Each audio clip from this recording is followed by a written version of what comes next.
Hello everyone, today we will discuss about amyloidosis. तो amyloidosis मतलब होता है एबनॉर्मल प्रोटीन।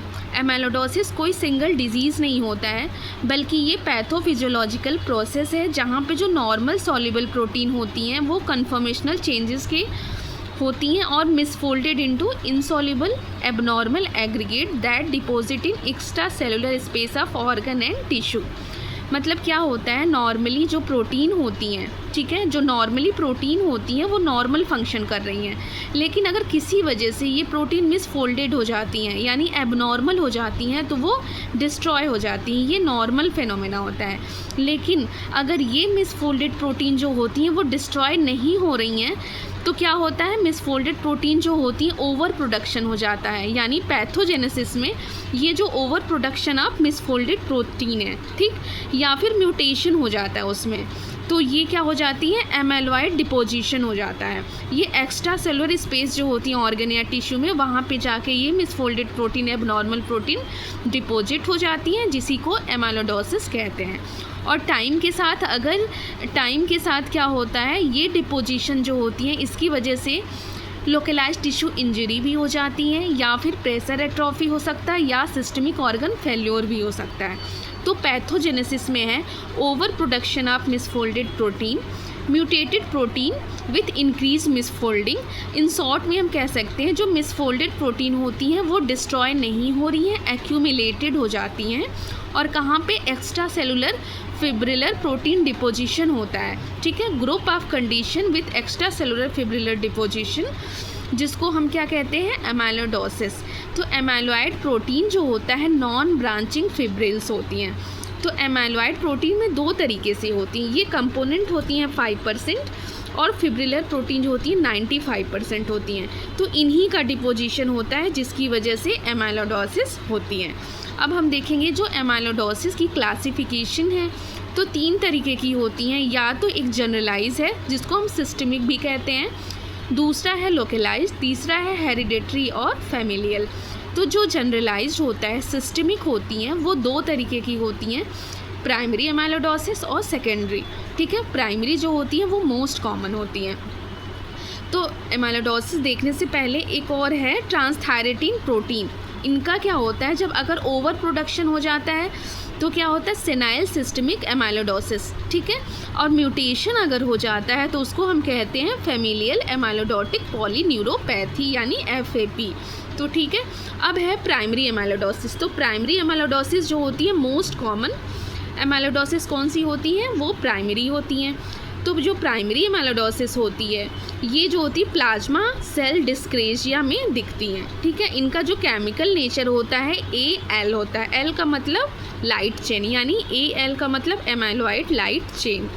नॉर्मली क्या होता है, जो प्लाज्मा सेल होता है वो इम्यूनोग्लोबिन का सिक्रेशन करता है, ठीक, लेकिन प्लाज्मा सेल डिस्क्रेजिया जो प्राइमरी एमाइलोडोसिस में होती हैं उसमें क्या होती है, एबनॉर्मल इम्यूनोग्लोबिन का सिक्रेशन होता है, वो भी कौन सी चेन, लाइट चेन ज़्यादा होती है इसमें, तो जिससे एमाइलॉइड का डिपोजिशन होता है। तो मोस्ट कॉमन एमाइलोडोसिस है प्राइमरी एमाइलोडोसिस। अब है सेकेंडरी एमाइलोडोसिस। सेकेंडरी एमाइलोडोसिस मोस्टली जो होती है रिस्क फैक्टर जो इसका होता है वो क्रॉनिक इन्फ्लेमेशन है या फिर कैंसर है। क्रॉनिक इन्फ्लेमेशन में रिमेटॉइड आर्थराइटिस हो सकता है, TB हो सकता है। कैंसर में renal cell carcinoma, Hodgkin lymphoma. मतलब मोस्टली जो क्रॉनिक इन्फ्लेमेशन और कैंसर्स होते हैं उसमें कौन सी एमाइलोडोसिस होती है, सेकेंडरी एमाइलोडोसिस होती है। और जो एमाइलोडोसिस सेकेंडरी है उसका जो केमिकल नेचर है AA यानी एमाइलॉइड एसोसिएटेड प्रोटीन, ठीक है। मोस्ट कॉमन काज जो होती है सेकेंडरी एमाइलोडोसिस इंडिया में जो होती है मोस्ट कॉमन काज कौन सी होती है, TB होती है, और US में रिमेटॉइड आर्थराइटिस। अब क्रॉनिक इन्फ्लेमेशन में जो एमाइलोडोसिस होती है वो सेकेंडरी होती है except chronic bronchitis. Chronic bronchitis में सेकेंडरी एमाइलोडोसिस नहीं होती है। अब थर्ड है लोकलाइज्ड एमाइलोडोसिस। लोकलाइज्ड में क्या होती है, जैसे मान लो अल्जाइमर डिजीज़ है, ठीक है, अल्जाइमर डिजीज़ में एमाइलॉइड एसोसिएटेड प्रोटीन जो होती हैं क्रोमोसोम 21 पे होती हैं, ठीक है। इसमें क्या है, अल्फा सिक्रेटेज डिस्ट्रॉयड, ठीक, बीटा और गामा सिक्रेटेज क्या करता है, बीटा प्लॉक का फॉर्मेशन करता है जिससे न्यूरॉन डैमेज हो जाते हैं और डिमेंशिया हो जाता है, ठीक है। तो अल्जाइमर डिजीज़ में क्या होता है, अल्जाइमर डिजीज़ में डिमेंशिया ही होता है और इसका जो केमिकल नेचर होता है ए बीटा होता है, ठीक। सेकंड है मेडुलरी थायराइड कैंसर भी ऐसे हो सकता है। तो मेडुलरी थायराइड कैंसर में क्या है, सबसे पहले ये एराइज कहाँ से होता है, सी सेल से, यानी पैरा फॉलिकुलर सेल से एराइज हो जाता है। अब पैरा फॉलिकुलर सी सेल्स क्या करती हैं, कैल्सीटोनिन का सिक्रेशन करती हैं, ठीक है। तो ये कैंसर में क्या होता है, जो सी सेल्स होती हैं पैरा फॉलिकुलर सी सेल्स वो बढ़ जाती हैं। जब ये सी सेल बढ़ गई तो वो कैल्सीटोनिन का सिक्रेशन भी ज़्यादा करेंगी। अब ये ज़्यादा कैल्सीटोनिन जो होता है किस में कन्वर्ट हो जाता है, एमाइलॉइड में, ठीक है। तो इस तरीके से लोकलाइज्ड एमाइलोडोसिस मेडुलरी थायराइड कैंसर में भी होता है। अब इसका जो केमिकल नेचर होता है ए कैल कहते हैं, कैल मतलब कैल्सीटोनिन, ठीक। अब है हेरिडेटरी एमाइलोडोसिस। इसके दो एग्जाम्पल हैं, फैमिलियल मेडिटेरियन फीवर जिसका केमिकल नेचर है ए और सेकंड है फैमिलियल एमाइलोडोटिक पॉलीन्यूरोपैथी जिसका केमिकल नेचर है ATTR। TTR मीन्स ट्रांसथायरेटीन, ठीक है। अब ऑर्गन कौन कौन से अफेक्टेड होते हैं एमाइलोडोसिस में, तो सबसे मोस्ट कॉमन जो ऑर्गन अफेक्टेड होता है वो कौन सा होता है, हार्ट होता है, ठीक है। हार्ट में जो होता है रेस्ट्रिक्टिव कार्डियोमायोपैथी का जो मोस्ट कॉमन काज क्या होता है हार्ट में, एमाइलोडोसिस। तो amyloidosis is the most common cause of restrictive cardiomyopathy. Second है किडनी। किडनी क्या होता है, मोस्ट सीरियसली अफेक्टेड ऑर्गन होता है एमाइलोडोसिस की वजह से। एमाइलोडोसिस की वजह से सबसे ज़्यादा सीरियसली अफेक्टेड ऑर्गन जो होता है वो किडनी होता है। इसमें केमिकल नेचर A-beta-2 माइक्रोग्लोबुलिन होता है। अब है हिपैटिक टिश्यू यानी लीवर। लीवर में जो एमाइलोडोसिस की वजह से जो पहला पार्ट लीवर के अंदर इन्वॉल्व होता है वो है स्पेस ऑफ डेसे, ठीक। अब है स्प्लीन। स्प्लीन भी एमाइलोडोसिस में अफेक्टेड होता है। अब स्प्लीन में क्या होता है, स्प्लीनिक फॉलिकल्स होते हैं और स्प्लीनिक साइनस भी होता है। तो जो स्प्लीनिक साइनस होता है उसको रेड पल्प कहते हैं जिसको लार्डेसियस स्प्लीन कहते हैं और फॉलिकल मतलब वाइट पल्प यानी सॉगो स्प्लीन। इसके अलावा एमाइलोडोसिस में और भी ऑर्गन इन्वॉल्व होते हैं जैसे जॉइंट है, स्किन है, GIT है।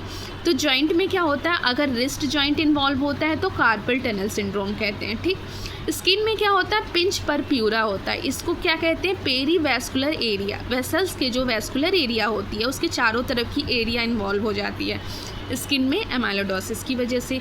GIT में टंग, ओरल, रेक्टल म्यूकोसा का इन्वॉल्वमेंट होता है। अब सबसे इम्पॉर्टेंट होता है एमाइलोडोसिस के डायग्नोसिस कैसे बनाएंगे। अब एमाइलोडोसिस में सबसे इम्पॉर्टेंट होता है स्टेनिंग, ठीक है। स्टेनिंग में भी सबसे ज़्यादा इम्पॉर्टेंट स्टेन जो होता है मोस्ट कॉमन और स्पेसिफिक होता है वो कॉन्गो रेड होता है। अब ये कॉन्गो रेड स्टेनिंग जब करते हैं उसके बाद जो नॉर्मल लाइट में इसको हम देखेंगे तो पिंक रेड अपीयरेंस दिखेगा। जो एमाइलोडोसिस होती है पिंक रेड दिखता है अंडर नॉर्मल लाइट, लेकिन अंडर पोलराइज लाइट में ये एप्पल ग्रीन बायर फ्रिंजेस दिखता है, ठीक है। और स्टेनिंग में इसके अलावा भी एमाइलोडोसिस पास पॉजिटिव भी होता है। थायोफ्लेविन T और S जो होता है जो प्रोवाइड करता है सेकेंडरी इम्यूनोफ्लोरेसेंस, ठीक। अब ये जो थायोफ्लेविन T एंड S होता है ये अल्ट्रावायलेट लाइट को यूज़ कर रहा है। सेकंड है आयोडीन ग्राम स्टेनिंग जिसको कहते हैं। इसमें एमाइलोडोसिस में जो एमाइलॉइड का जो कलर होता है माहोगोनी ब्राउन दिखता है। अब है third electron microscopy. Electron microscopy पे जो एमाइलॉइड होता है वो नॉन ब्रांचिंग फिब्रिल्स के रूप में दिखता है और ये 7.5 से 10 नैनोमीटर के अप्रॉक्स होता है जो क्वेश्चन नीट PG में पूछा गया है। फोर्थ है एक्सरे क्रिस्टेलोग्राफी। एक्सरे क्रिस्टेलोग्राफी पे जो एमाइलॉइड होता है बीटा प्लीटेड सीड की तरह दिखता है। तो इस तरीके से ये एमाइलोडोसिस है। Thank you so much. Please like and subscribe my channel.